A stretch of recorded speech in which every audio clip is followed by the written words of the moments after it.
In the last episode, humanity gathered on a plain in Shinar and built a tower to make a name for themselves. God confused their languages and scattered them across the earth. The story then traced the line of Shem down to a man named Terah, who set out from Ur with his son Abram, his grandson Lot, and his daughter-in-law Sarai. They stopped in Haran, and there Terah died. Now, in the stillness after his father's death, Abram hears a voice. The Lord says to Abram, "Go from your country, your people, and your father's household to the land I will show you. I will make you into a great nation, and I will bless you. I will make your name great, and you will be a blessing. I will bless those who bless you, and whoever curses you, I will curse. And all peoples on earth will be blessed through you." This is a staggering promise. Abram is 75 years old. His wife Sarai is barren. He has no children, and yet God promises to make him into a great nation. He is not told where he is going, only that God will show him, and Abram obeys. He takes his wife Sarai, his nephew Lot, all the possessions they have accumulated, and the people they have acquired in Haran. They set out for the land of Canaan.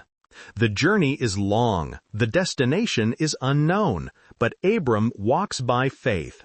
When they arrive in Canaan, Abram travels through the land as far as the site of the great tree of Moreh at Shechem. At that time, the Canaanites are in the land.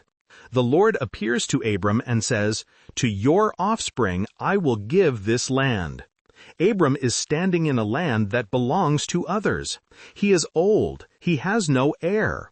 But God says this land will belong to his descendants. Abram builds an altar there to the Lord who appeared to him. He moves on to the hill country east of Bethel and pitches his tent, with Bethel on the west and Ai on the east. There he builds another altar to the Lord and calls on his name. Abram continues toward the Negev, journeying from place to place.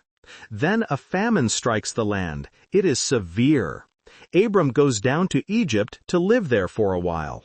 As he approaches Egypt, he says to his wife Sarai, "I know what a beautiful woman you are. When the Egyptians see you, they will say, 'This is his wife.' Then they will kill me, but will let you live.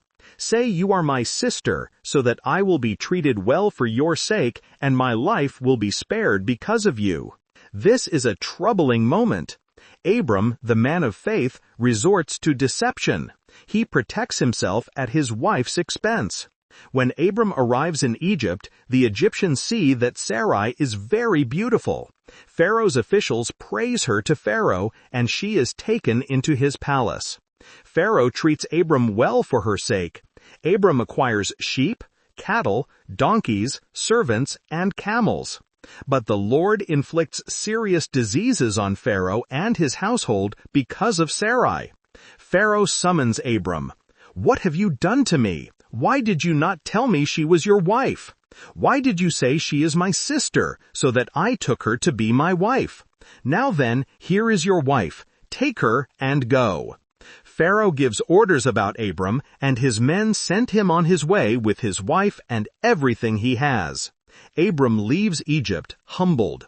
He returns to the Negev with his wife, his nephew Lot, and all his possessions. He goes back to Bethel, to the place where he had pitched his tent, to the altar he had built. There, Abram calls on the name of the Lord again. The man who stumbled in Egypt returns to the place of worship. The man who stumbled in Egypt returns to the place of worship. This is the beginning of Abram's journey. It will not be smooth. There will be detours, mistakes, and moments of doubt. But God's promise stands. A great nation, a blessed name, a land for his descendants, and through him all peoples on earth will be blessed. The call has been answered. The journey has begun. Thank you for listening to this episode about the call of Abram. If this retelling of Genesis chapters 12 and 13 stirred something in you, please consider subscribing and sharing this video with others. In the next episode, Abram will rescue his nephew Lot from captivity, meet a mysterious priest-king named Melchizedek, and receive a covenant sealed with fire and darkness.